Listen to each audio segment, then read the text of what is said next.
En este video vamos a seguir con estadística inferencial y vamos a trabajar principalmente con estimación, intervalos de confianza y una pequeña introducción y repaso de cómo calcular valores P.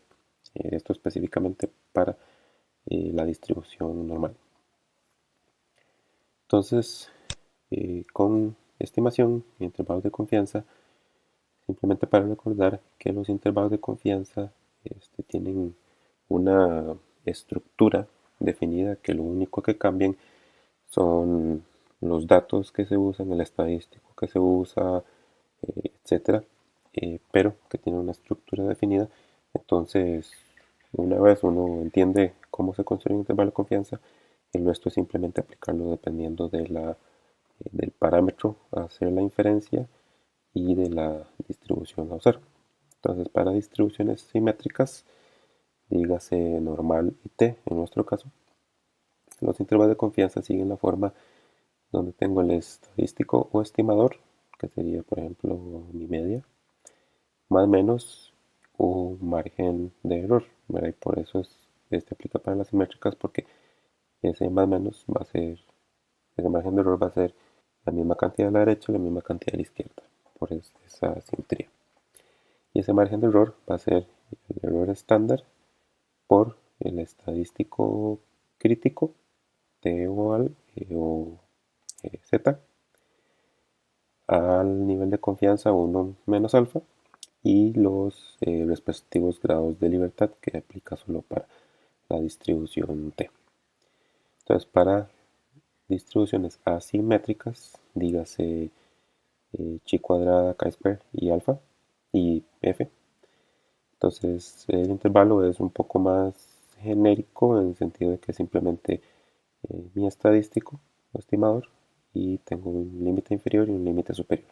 Y ese límite inferior y límite superior va a depender de qué uso, qué distribución uso y sobre qué parámetro estoy haciendo la inferencia. Entonces, utilizando la distribución normal estándar, que sería la Z, ¿verdad? Entonces ya la fórmula toma específicamente la siguiente, de la siguiente forma. Entonces sería la media estimada, que sería mi estadístico estimador, más o menos el Z alfa medios, y el error estándar sería la desviación estándar de la población sobre el raíz cuadrada del tamaño de la muestra. Entonces, R y algunos de los paquetes que vamos a usar no traen funciones para calcular intervalos de confianza a partir de datos puntuales. Funcionan a partir de datos vectoriales.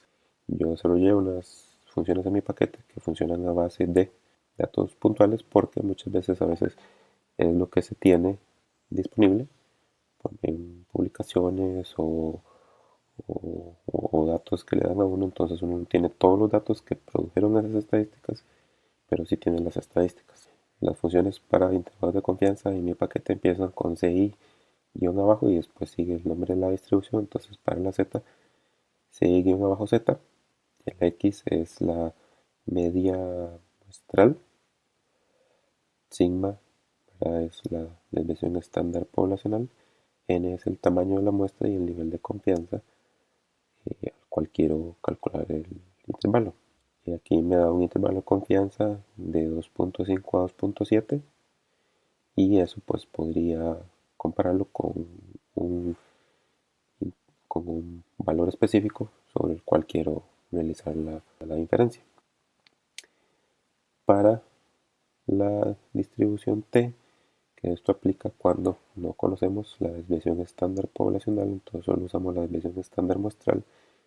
Aquí lo hago con un vector para que vean que, bueno, igual pueden usarse las funciones o simplemente se le pasan esas estadísticas a partir del vector. Entonces, la media, desviación estándar, el tamaño de la muestra y el nivel de confianza, entonces me da la media, ¿verdad? Que sería la que le di, los grados de libertad, que sería menos 1, y el intervalo inferior y superior de ese intervalo de confianza al nivel de confianza requerido. Entonces de nuevo podría comparar ese valor con algún valor hipotético sobre el cual quiero hacer la inferencia para las medias. De igual manera, existe esta función interval estimate, que lo que tengo que es darle simplemente el vector y en este caso el alfa, no el 1 menos alfa, no el nivel de confianza, y me dan los mismos resultados. La media, que aquí sí la calcula, los grados de libertad, y A y B pues son el límite inferior y superior del intervalo de confianza. Entonces, en caso de que yo tenga un vector, pueden hacerlo directamente así o con datos puntuales usar las de mi paquete. Para hacer inferencias sobre la desviación estándar poblacional, entonces utilizamos la estadística de la distribución chi cuadrado chi square. Entonces en este caso igual tengo un vector, le calculo las estadísticas, la desviación estándar, tamaño de muestra, el nivel de confianza específico y mi paquete da para ambos casos la desviación estándar y la varianza.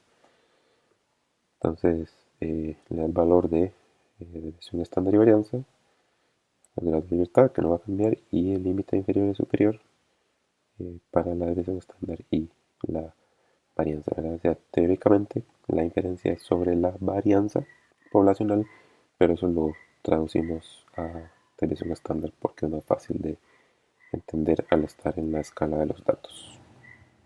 De igual manera existe la función interval par 1 que hace inferencias sobre una varianza donde se le pasa el vector y el alfa. Entonces aquí me devuelve la varianza, los grados de libertad y de nuevo A y B como límites inferior y superior.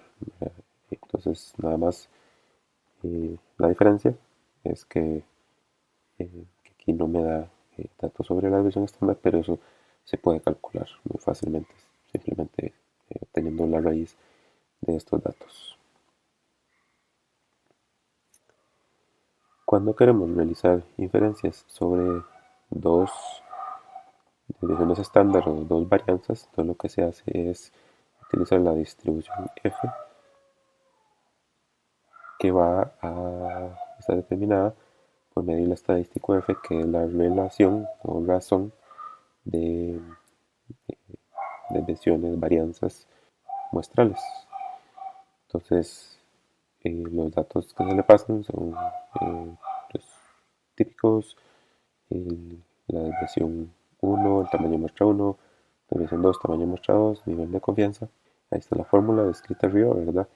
Y entonces, de igual manera, lo que se brinda es la razón, los grados de libertad y los límites del intervalo de confianza, tanto para la desviación estándar como para la varianza. Luego, la inferencia técnicamente es sobre la varianza, porque ese es el parámetro sobre el cual está construido estas pruebas, hipótesis o teorías, pero simplemente hacemos la traducción a desviación estándar al usar sacar la raíz cuadrada.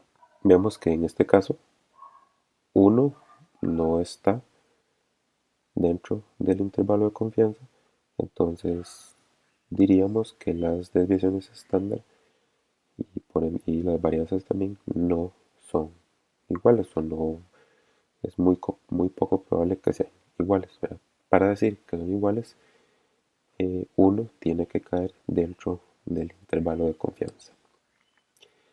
De igual manera, si estuviera comparando una desviación estándar con el intervalo de confianza que tengo, si mi desviación estándar con la cual estoy comparando cae dentro del intervalo de confianza, entonces es un posible parámetro poblacional de esta muestra, pero si cae fuera, es muy poco probable que esta muestra proviene de una población con tal desviación estándar. Entonces, los intervalos de confianza, la inferencia se hace comparando el intervalo con un valor específico. Si se quiere comparada con un valor específico, y si no, simplemente lo que se hace es brindar una estimación de la incertidumbre sobre los datos que se tienen.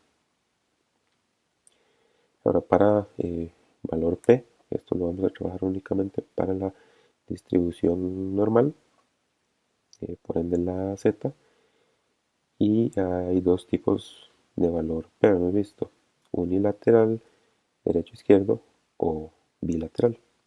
Entonces al final de cuentas el valor P es simplemente el área a la izquierda o a la derecha con respecto a un estadístico.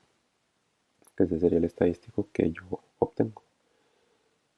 Entonces, en el caso unilateral derecho, entonces utilizo la fórmula de la distribución normal de probabilidad acumulada al pi norm, y quiero saber cuál es el valor P cuando tengo un estadístico Z de 1.18 y mi hipótesis alterna es que es mayor. ¿Ok? Mi hipótesis nula es que es menor o igual. Mi hipótesis externa es que es mayor con el valor que sea que estoy comparando. Y por ser mayor, entonces ocupo el área a la derecha. Únicamente el área a la derecha. Entonces le hago el overtail false para obtener el área a la derecha. Y eso me da un valor P de 11.9 o bueno de 0.12. Mira que si lo comparo con un alfa de 0.05, el valor P es mayor, entonces no rechazaría la hipótesis nula de que mi media o la media del fenómeno que estoy comparando es menor o igual a la media que se está comparando. Cuando es bilateral, que va a ser la mayoría de los casos para nosotros, entonces calculo ya sea el área a la derecha o a la izquierda del estadístico y lo multiplico por 2, porque tengo que tomar en cuenta los valores mayores posibles y los valores menores posibles. Por ser simétrica, entonces simplemente se multiplica por 2 porque esa área va a ser la misma. Entonces lo más fácil es que si el valor z es positivo, agarro el área a la derecha, que es este caso. Si el valor z es negativo, agarro el área a la izquierda y la multiplico por 2. El resultado debiera ser el mismo, ¿verdad? Entonces, por ejemplo, si yo utilizo este, pero menos y true, que es el valor por defecto, entonces técnicamente no lo debería ocupar poner, me da exactamente el mismo resultado. ¿Okay? Entonces simplemente entender, ¿verdad?, qué es el valor P, la probabilidad de observar un evento tan o menos probable o tan o más extremo como el evento que estoy observando. Entonces es el área a la derecha y el área a la izquierda de la distribución normal a partir del estadístico que yo calculé. ¿Okay? Si es unilateral, simplemente tomo uno de los lados. El derecho, si estoy diciendo que mi hipótesis alterna es que es mayor. El área a la izquierda, si estoy diciendo que mi hipótesis alterna es que es menor. Y si no, el área a la derecha y a la izquierda, multiplicándolo por 2 en el caso bilateral.